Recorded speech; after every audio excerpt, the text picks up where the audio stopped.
చిచ్చు నా కన్నా కదా ఎడవద్దు, ఓకేనా?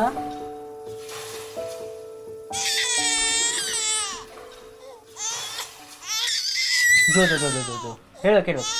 ఏమైందండి? పాప ఎందుకు ఏడుస్తుంది? నాకు తెలియదు. మీ అరచేతిని వెనక్కి తిప్పి తన పొట్ట మీద ఉంచి మరియు మరో చేతిని మీ నుదుటి మీద ఉంచి మీ వేడి తన వేడిని పోల్చండి.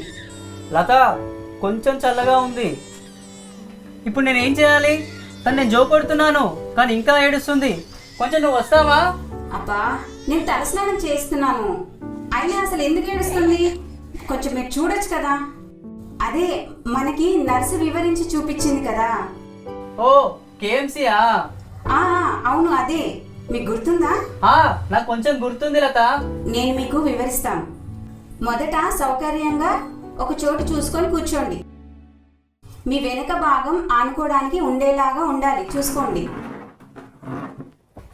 తర్వాత జాగ్రత్తగా తన బట్టలు తీసేయండి. పాప సాక్సు, నాపి, ఒక బుజ్జి టోపీ వేసుకుంది. తర్వాత ఏం చేయాలి? ఇప్పుడు నిదానంగా పాపని ఎత్తుకోండి. కుర్చీలో సౌకర్యంగా కూర్చోండి. పాపని మీ ఛాతి మధ్యలో ఉంచి పట్టుకోండి. పాప శరీరం మీ శరీరానికి తాకేలా ఉండాలి. పాప మొహము ఎడమ వైపుకి తిప్పి పెట్టండి. లత, పాప చాలా ముద్దుగా ఉంది తెలుసా? నాకు తెలుసండి. ఇప్పుడు నిదానంగా తన చేతులు మరియు కాళ్ళు పరిచి పట్టి బయటికి తీయండి. తనకు ఆసరాగా మీ చెయ్యి తన కింద పెట్టండి. బంగారు తల్లి, నేను ఎప్పటికీ జాగ్రత్తగా చూసుకుంటానని ప్రమాణం చేస్తున్నాను రా. తరచుగా కేఎంసీ చేయడం ద్వారా బిడ్డకి కుటుంబంతో ఉండే బంధం మెరుగుపడుతుంది మరియు అప్పుడే పుట్టిన బిడ్డను చూసుకోవడానికి తల్లిదండ్రులుగా మనం కూడా ధైర్యంగా ఉంటాము.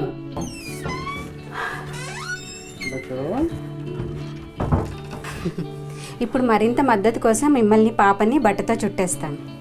అది బిడ్డ మరింత బరువు పెరగడానికి, మంచి ఎదుగుదలకి మరియు తెలివితేటలు పెరగడానికి తోడ్పడుతుంది. కేఎంసీ ద్వారా బిడ్డకి మనం బాగా చూసుకుంటామనే భరోసా కలగడం వల్ల వారి యొక్క ధైర్యాన్ని పెంచుతుంది. బాగా లూజ్గా ఉందా? ఏం లేదు, ఇలా పాపకు నచ్చినట్టుంది. చూడు ఎలా నవ్వుతుందో. ఇప్పటి నుంచి మీరే చేయండి. సరే, చేస్తాను.